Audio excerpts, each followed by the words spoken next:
काशी विश्वनाथ हो या महाकाल, हर शिवालय में भक्तों की भीड़ उमड़ पड़ी है।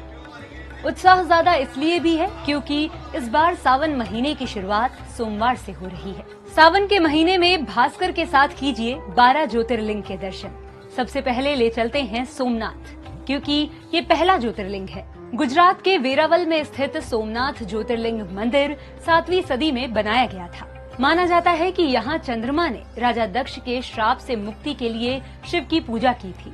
इससे प्रसन्न होकर शिव ने चंद्रमा को पाप मुक्त कर दिया। चंद्रमा का एक नाम सोम भी है, इसलिए इस मंदिर का नाम सोमनाथ हुआ।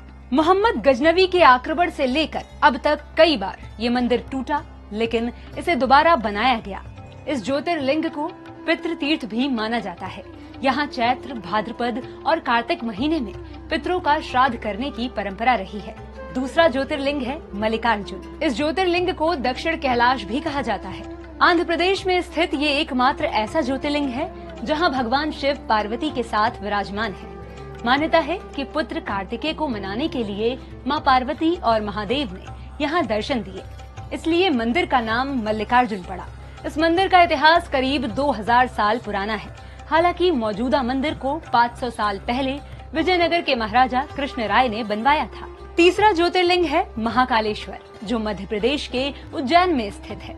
कहा जाता है कि ये मंदिर द्वापर युग से भी पहले का है। हालांकि मौजूदा मंदिर 1740 से 1760 ईस्वी के बीच बना है। मान्यता है कि दूषण नाम के एक दैत्य के आतंक से मुक्ति दिलाने के लिए भगवान शिव यहाँ प्रकट हुए थे। इस मंदिर में भस्म से भगवान शिव की आरती होती है। साथ ही सावन के हर सोमवार को राजा महाकाल अपनी प्रजा से मिलने निकलते हैं। इसे महाकाल की सवारी भी कहा जाता है। चौथा ज्योतिर्लिंग मध्य प्रदेश के खंडवा जिले में स्थित है, ओमकारेश्वर। इसे प्राकृतिक शिवलिंग माना जाता है। यहाँ शिव जी का अभिषेक नर्मदा के जल से होता है। पुराणों के मुताबिक ये करीब 5000 साल पुराना मंदिर है, मगर इतिहासकारों का मानना है कि ये मौजूदा मंदिर 1488 के आसपास बना है। मान्यता है कि शिव जी और माता पार्वती यहाँ पर रात में आराम करते हैं और शयन से पहले चौसर खेलते हैं। इसीलिए मंदिर के गर्भगृह में सदियों से चौसर पासे की बिसात सजाई जाती है। पांचवा ज्योतिर्लिंग है वैद्यनाथ, जो झारखंड के देवघर में स्थित है। ये ज्योतिर्लिंग मनोकामना पूरी करने वाला माना जाता है, इसलिए इसे कामना लिंग भी कहते हैं। पुराणों के मुताबिक ये त्रेता युग का मंदिर है, लेकिन इतिहासकारों का मानना है कि मौजूदा मंदिर गुप्त वंश के आखिरी राजा आदित्य सेन ने 8वीं शताब्दी में बनवाया था। माना जाता है कि रावण इस शिवलिंग को लंका ले जाना चाहता था, लेकिन वो ऐसा कर नहीं पाया। सभी देवी देवताओं ने इस शिवलिंग की पूजा की तो शिव यहाँ प्रकट हुए और ज्योति के रूप में इस शिवलिंग में समा गए।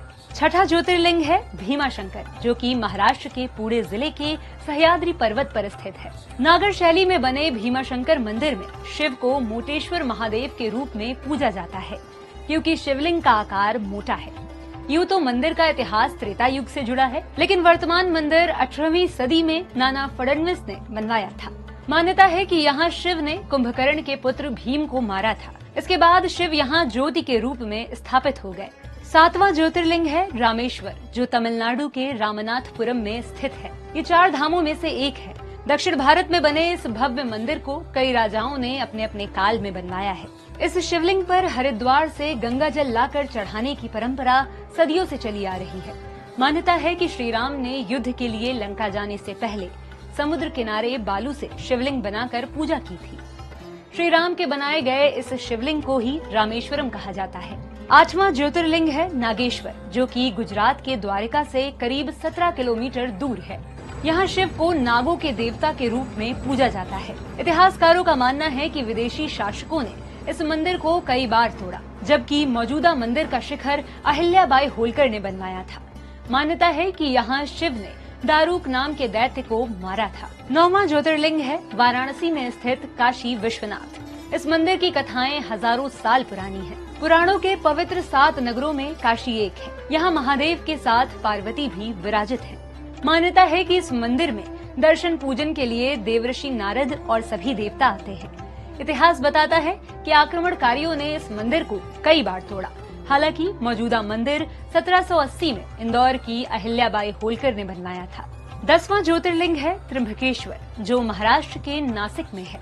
इस मंदिर में एक गड्ढे में 3 छोटे छोटे शिवलिंग हैं, जिन्हें ब्रह्मा, विष्णु और रुद्र के रूप में पूजा जाता है। ये मंदिर शंकराचार्य के समय का माना जाता है, लेकिन इतिहासकारों के मुताबिक मौजूदा मंदिर 1786 में तीसरे मराठा शासक नाना साहब पेशवा ने बनवाया था। मान्यता है कि गौतम ऋषि गंगा नदी को यहाँ लाना चाहते थे, जिसके लिए उन्होंने तपस्या की। तपस्या से खुश होकर शिव यहाँ ज्योति के रूप में विराजमान हुए और गंगा यहाँ गौतमी यानी गोदावरी नदी के नाम से बहने लगी। 11वां ज्योतिर्लिंग है केदारनाथ, जो कि उत्तराखंड के रुद्रप्रयाग जिले में है। केदारनाथ भारत के 4 धामों में भी आता है।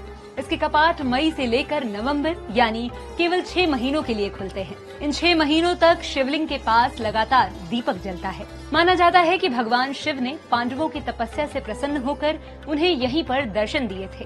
पुराणों के मुताबिक द्वापर में पांडवों ने ये मंदिर बनवाया था, लेकिन प्राकृतिक आपदाओं के कारण टूटने के बाद 8वीं शताब्दी में आदि शंकराचार्य ने ये मंदिर दोबारा बनवाया। 12वां और आखिरी ज्योतिर्लिंग है घृष्णेश्वर, जो औरंगाबाद के पास दौलताबाद में है। इस मंदिर का गर्भगृह 24 खंभों पर बना है। मंदिर में कई भक्त 101 शिवलिंग बनाकर पूजा करते हैं और 101 परिक्रमाएं करते हैं। मंदिर के पास एक शिवालय सरोवर भी है। इसके दर्शन करने की भी परंपरा रही है। घृष्णेश्वर मंदिर 13वीं और 14वीं शताब्दी में विदेशी राजाओं ने कई बार तोड़ा। हालांकि 16वीं सदी में वेरूल के मालोजी भोसले यानी शिवाजी के दादाजी ने ये मंदिर बनवाया। इसके बाद इंदौर की रानी अहिल्याबाई ने 18वीं शताब्दी में मौजूदा मंदिर का पुनर्निर्माण करवाया। मान्यता है कि घुष्मा नाम की भक्त को शिवजी ने यहाँ दर्शन दिए थे। उसी के नाम पर इस ज्योतिर्लिंग का नाम घुष्मेश्वर भी पड़ा। तो ये थे